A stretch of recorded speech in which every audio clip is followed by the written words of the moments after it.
Nós vamos conversar agora com o psicólogo Alexandre Brito, ele que participa com a gente às segundas-feiras. Na semana passada não deu para participar aqui, que a gente estava fazendo ainda a repercussão das eleições e tudo mais, mas o Alexandre volta agora para retomar uma conversa que a gente estava tendo, né, Alexandre, a respeito de relações tóxicas. Muito boa tarde, Alexandre.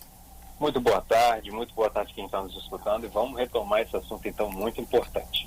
Pois é, Alexandre, a gente estava falando, ficamos na nossa conversa muito a respeito de relacionamentos amorosos, como detectar, né, se você está numa relação tóxica ou não, a orientação, como sair, mas há comportamentos considerados tóxicos em todos os ambientes, né, no ambiente de trabalho, na amizade também que você tem. Então vamos continuar a partir daí também, né, Alexandre? É possível identificar uma relação tóxica em diversos ambientes, né? Com certeza. A relação tóxica, ela diz respeito a qualquer relacionamento que você pode estabelecer, né? Então você pode ter uma relação tóxica em ambiente de trabalho, você pode ter uma relação tóxica na amizade, aquela amizade que você diz que só te suga, aquela amizade que é muito crítica, aquela amizade que só existe, por exemplo, enfim. Você pode ter uma relação tóxica com um professor, uma professora, você pode ter uma relação tóxica na família, aquela família que te cobra, aquela família que te faz mal, não respeita os seus desejos, o seu tempo, por exemplo.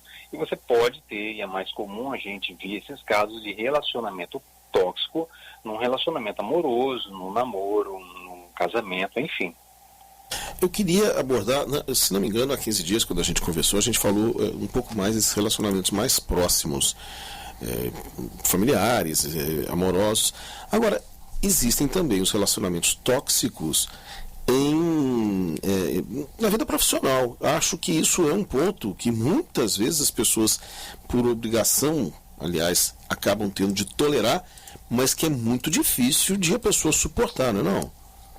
Tem gente que é insuportável, né, Cacá? Então, é difícil, ainda mais quando você está num vínculo obrigatório. Você é obrigado a conviver com aquela pessoa que te faz mal, te decompõe, aquela pessoa ali que muitas vezes vive numa crítica. Mas é importante destacar isso também, que pode ser que um relacionamento tóxico evolua para um relacionamento abusivo. Se for em ambiente de trabalho, ele pode evoluir, por exemplo, para um assédio moral, seja vertical, ou seja, de chefia para subordinado, ou mesmo uma relação de assédio moral horizontal entre parceiros, né, pessoas da mesma categoria. Então, a relação tóxica em ambiente de trabalho é difícil de lidar, porque você é, de alguma forma, obrigado a conviver com aquela pessoa ali e tem que criar mecanismos como, por exemplo, o diálogo, levar essa situação para uma reunião, tentar uma aproximação, uma mediação de conflito, a importância do líder num ambiente de trabalho para isso, né? Para que ele possa mediar esse conflito, transformar a questão do comportamento ali para que seja algo um pouco melhor para a convivência, para que você não tenha o desenvolvimento de competitividade, aquela competição agressiva em ambiente de trabalho, né?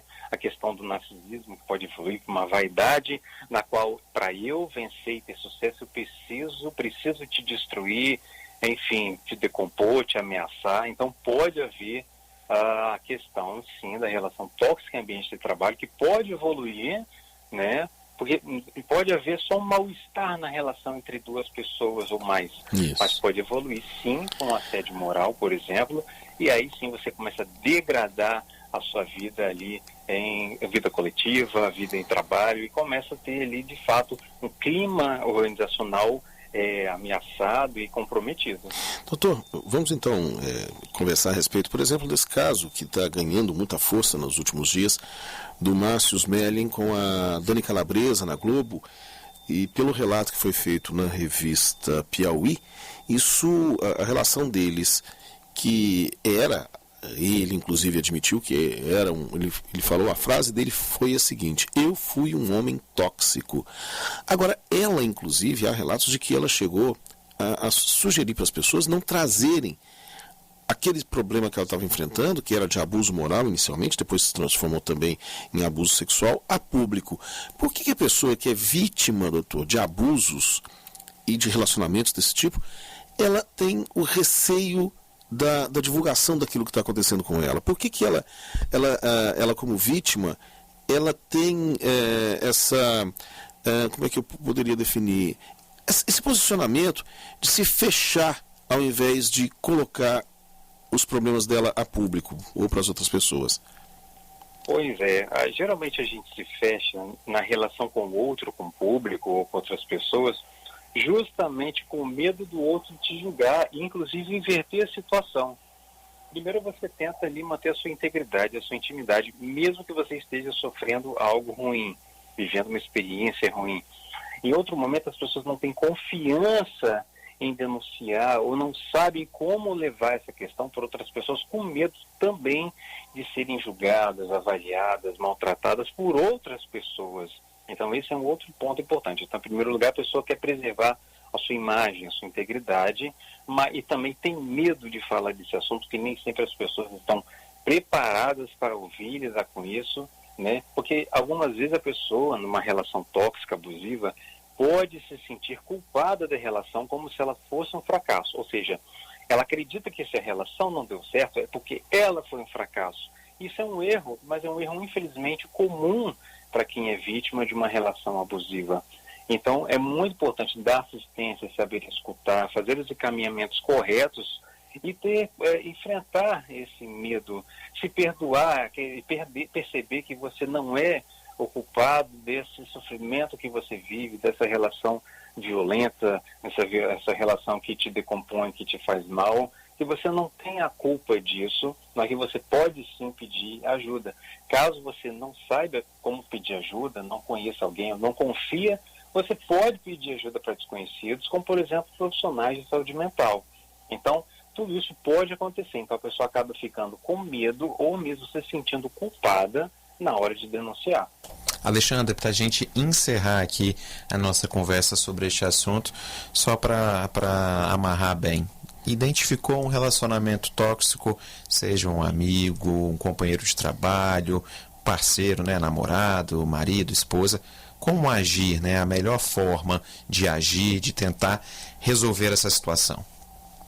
Pois é, algumas pessoas, dependendo do vínculo que você tem com a pessoa, vai sendo mais complicado.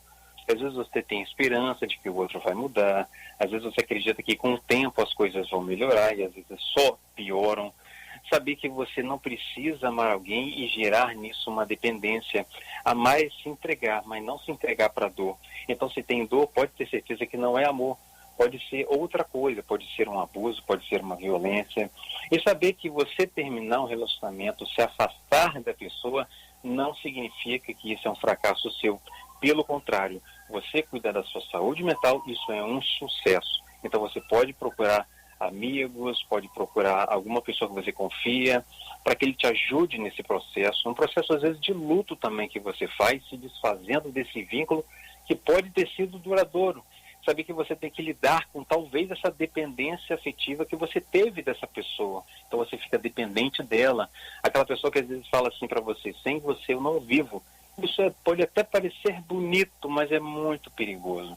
Então também pode procurar um profissional de saúde mental, da psicologia, para você poder ter ali, lidar com esses danos que aconteceram com você, tentar se afastar o máximo possível dessa relação, para que você possa elaborar isso e viver e conviver e perceber que você, mesmo tendo vivido uma relação tóxica, tem a capacidade de viver relações saudáveis, sim.